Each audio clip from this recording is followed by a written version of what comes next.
Sa ngayon, wala naman tayong minomonitor na anumang bagyo or low pressure area sa loob at labas ng ating Philippine Area of Responsibility. Pero meron tayong tatlong weather system na currently nakakaapekto dito sa ating bansa. Una na dito ang easterlies or yung mainit at malinsangan na hangin na nanggagaling sa dagat Pasipiko. Ito po'y umiiral dito sa Visayas at Mindanao. Samantala, meron din tayong umiiral na northeast monsoon or hanging amihan na nakakaapekto dito sa malaking bahagi ng Luzon. Samantala, dahil po dito sa easterlies, which is mainit na hangin, and then northeast monsoon, which is malamig na hangin, yung salubungan po nito ay nagre-resulta sa tinatawag nating shear line na currently nakakaapekto dito sa eastern section ng Luzon. Para sa magiging panahon natin ngayong araw, inaasahan natin sa eastern section ng Luzon, kung makikita natin, ay makakaranas tayo ng maulap na papawirin na may mga kalat-kalat na pag-ulan. Kasama na rin yung ilang bahagi po ng Mimaropa. Dulot po ito ng pag-iral netong shear line. Samantala, para naman sa nalalabing bahagi ng Luzon, particularly dito sa may Metro Manila, inaasahan natin makakaranas naman tayo ng bahagya hanggang sa maulap na papawirin na may mga pag-ambon na inaasahan natin at inaasahan din po natin magiging malamig po madalas ang ating madaling araw.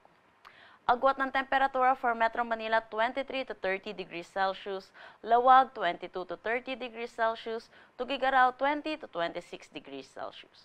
For Baguio, inaasahan natin ng 15 to 23 degrees Celsius, Tagaytay 21 to 27 degrees Celsius, at Legazpi 25 to 29 degrees Celsius.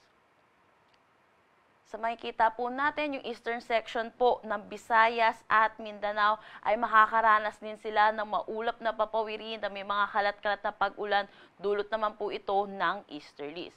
Pero kung makikita naman natin, para sa Palawan, nalalabing bahagi ng Visayas at Mindanao, inaasahan natin makakaranas sila ng maaliwalas na panahon, pero inaasahan din po natin ang mga localized thunderstorm pagdating sa hapon at sa gabi.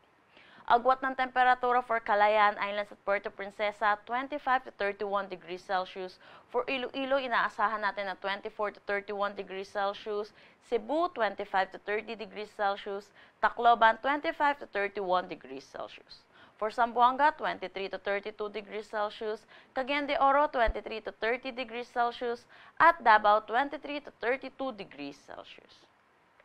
Meron po tayong nakataas na gale warning dito sa coastal waters ng Batanes, Cagayan, kasama na ang Babuyan Islands, Ilocos Norte, Ilocos Sur, La Union at Pangasinan. Kaya pinapaalalahanan po natin ang mga kababayan po natin na delikado po pumalaot dito po sa mga natura nating seaboards po. Kaninang 5 a.m. ay minilabas po tayong weather advisory para sa possible na ulan na madadala netong shear line natin. Inaasahan natin ang 50 to 100 millimeters of rain dito sa may Cagayan at Isabela.